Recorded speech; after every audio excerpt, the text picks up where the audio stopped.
नमस्कार मित्रों, हम सब यह जानते हैं कि जब जब धरती पे पाप बढ़ा है तब तब भगवान श्री हरि विष्णु ने युग युग में अवतार लेकर इनका विनाश किया है।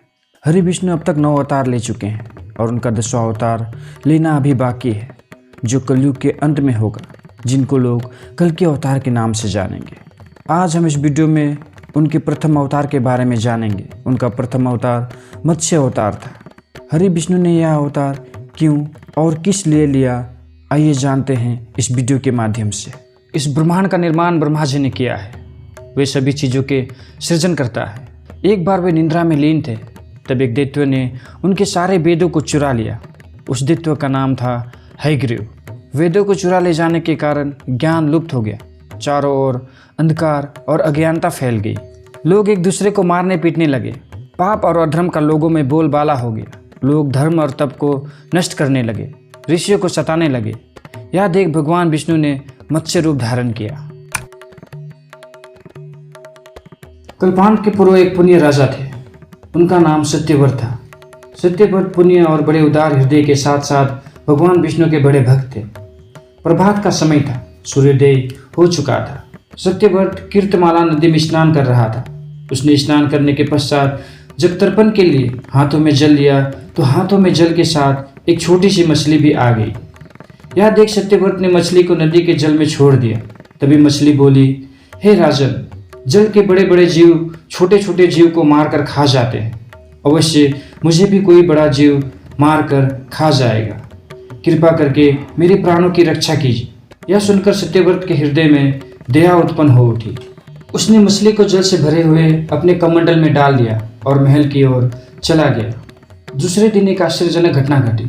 सत्यव्रत ने देखा कि एक रात में मछली का शरीर इतना बड़ा हो गया है कि कमंडल उसके रहने के लिए छोटा पड़ने लगा। तभी मछली सत्यव्रत से बोली, हे राजन, मेरे रहने के लिए कोई दूसरा स्थान ढूंढिए, क्योंकि मेरा शरीर बढ़ गया है। मुझे घूमने फिरने में तकलीफ होती है। यह देख सत्यव्रत ने मछली को कमंडल से निकालकर पानी से भरे हुए मटके में रख दिया। यहाँ भी मछली का शरीर रात भर में मटके में इतना बढ़ गया कि मटका भी उसके रहने के लिए छोटा पड़ गया। दूसरे दिन मछली पुनः सत्यव्रत से बोली, राजन, मेरे रहने के लिए कहीं और प्रबंध कीजिए, क्योंकि मटका भी मेरे लिए छोटा पड़ रहा है। तब सत्यव्रत ने मछली को निकालकर एक सरोवर में डाल दिया, किंतु सरोवर भी मछली के लिए छोटा पड़ गया।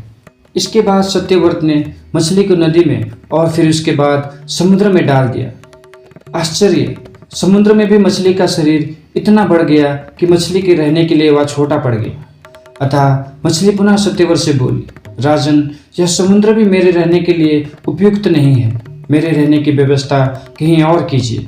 सत्यव्रत यह सब देखकर आश्चर्यचकित हो उठा, क्योंकि उसने आज तक ऐसी मछली कभी नहीं देखी थी। वह धीमे स्वर में बोला, आप कौन हैं? आपका शरीर जिस गति से प्रतिदिन बढ़ता है, उसे दृष्टि में रखते हुए बिना संदेह यह कहा जा सकता है कि आप कोई दिव्य अवतार या परमात्मा है। यदि यह बात सत्य है तो कृपा करके मुझे दर्शन दे प्रभु। यह सुनकर मत्स्य रूपधारी श्री हरि प्रकट होते हैं और सत्यव्रत से कहते हैं, राजन, हयग्रीव नामक दैत्य ने वेदों को चुरा लिया है, जिससे संसार में चारों ओर अधर्म और अज्ञान का अंधकार फैला हुआ है। मैंने हयग्रीव को मारने के लिए ही मत्स्य रूप धारण किया है। वे आगे कहते हैं कि आज से 7वें दिन पृथ्वी प्रलय के चक्र में फिर जाएगी। समुद्र उमड़ उठेगा, भयानक वृष्टि होगी, समस्त पृथ्वी पानी में डूब जाएगी। चारों ओर जल के अतिरिक्त कुछ नहीं दिखाई देगा। तब आपके पास एक नाव पहुंचेगी। आप सभी अनाजों और औषधियों के बीजों को लेकर 7 ऋषियों के साथ नाव पर बैठ जाइएगा। मैं उसी समय आपको पुनः दिखाई पड़ूंगा और आपको आत्मा ज्ञान प्रदान करूंगा। इतना कहकर हरि विष्णु आंखों से ओझल हो जाते हैं। सत्यव्रत यह कथन सुनकर उसी दिन से हरि का स्मरण करते हुए प्रलय की प्रतीक्षा करने लगे।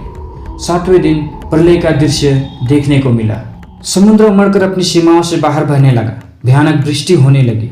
थोड़ी देर में सारी पृथ्वी पर जल ही जल हो गया। उसी समय सत्यव्रत को एक नाव दिखाई पड़ी।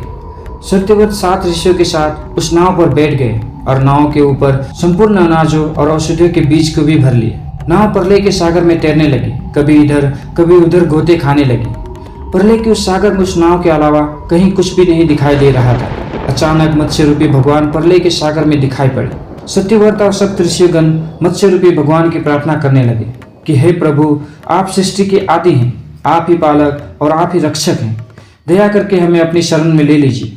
सभी की प्रार्थना पर मत्स्य रूपी भगवान प्रसन्न हो उठे। उन्होंने अपने वचन के अनुसार सत्यव्रत को आत्मज्ञान प्रदान किया और कहा कि सभी प्राणियों में मैं ही निवास करता हूँ, ना कोई उच्च है ना कोई नीच। सभी प्राणी एक समान है। पूरे जगत में मेरे अतिरिक्त कहीं कुछ भी नहीं है। जो प्राणी मुझे सब में देखता हुआ जीवन व्यतीत करता है वह अंत में मुझसे ही मिल जाता है। भगवान से यह आत्मज्ञान पाकर सत्यव्रत का जीवन धन्य हो उठा। वह जीते जी ही जीवन मुक्त हो गए। प्रलय का प्रकोप धीरे धीरे शांत हुआ और शांत होने पर मत्स्य रूपी भगवान ने हयग्रीव को मारकर उससे वेद छीन लिए और भगवान ब्रह्मा जी को पुनः वेद दे दिए। इस प्रकार भगवान ने मत्स्य रूप धारण करके वेदों का उद्धार तो किया है, साथ ही संसार के प्राणियों का भी कल्याण किया।